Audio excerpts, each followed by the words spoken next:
Ça, j'ai mis ma veste, hein. C'est une vidéo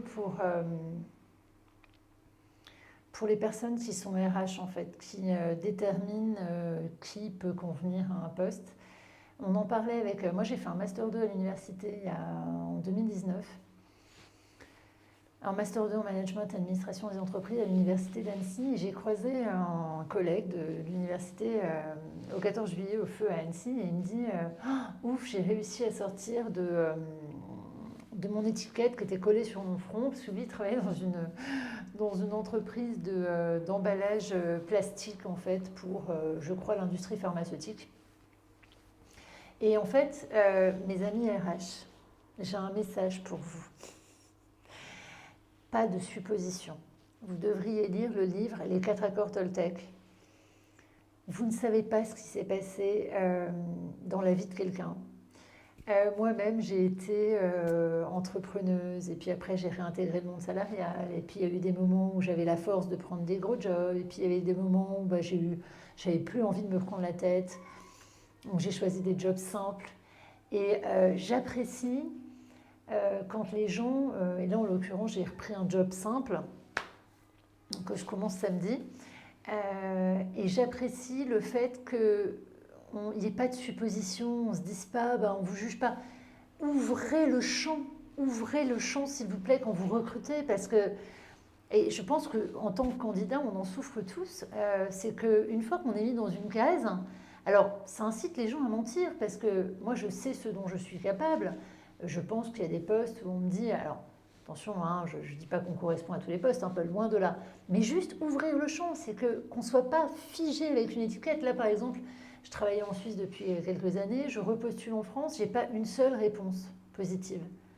Parce que les Français doivent se dire, ah le salaire qu'elle touche, ça n'ira jamais. Qu'est-ce que vous en savez? Qu'est-ce que vous en savez de ce que la personne est prête à accepter, de ce qu'elle veut, de quelles sont ses priorités dans sa vie en ce moment? Si le parcours vous intéresse, et puis qu'on arrête de se fier à des compétences, la connaissance s'acquiert par l'expérience, tout le reste c'est de l'information.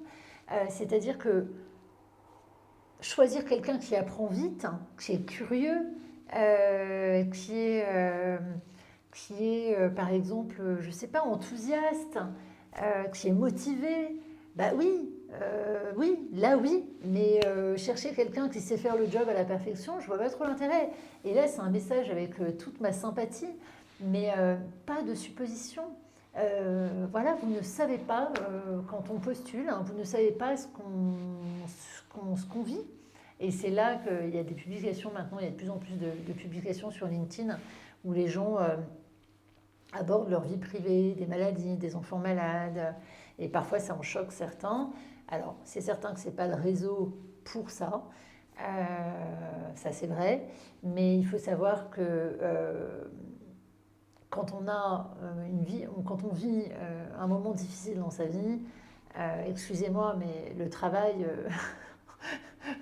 le travail et l'argent, le travail, ça devient vraiment plus notre priorité, quoi, hein. Donc, autant laisser un espace à ça, accueillir ça et se dire, ça fait partie de la vie.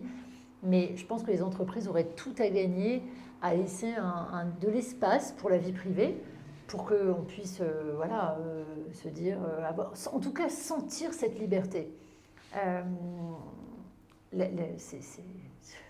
parce que là, les jeunes qui arrivent sont pas comme nous, hein. Eux, ils veulent vivre, hein. Et il va y avoir un sacré problème. En tout cas, si les gens veulent recruter des gens intelligents, les smarters, là, les smarters, ils veulent vivre, hein. Ils ne veulent pas se retrouver dans un job. Ouais. C'est comme ça, c'est l'évolution. Et on ne peut pas leur reprocher de ça, parce que c'est...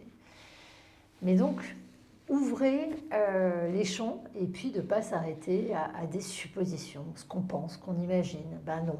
Le profil vous dit, ça interpelle de pas, voilà. C'était mon petit message. Tchuss.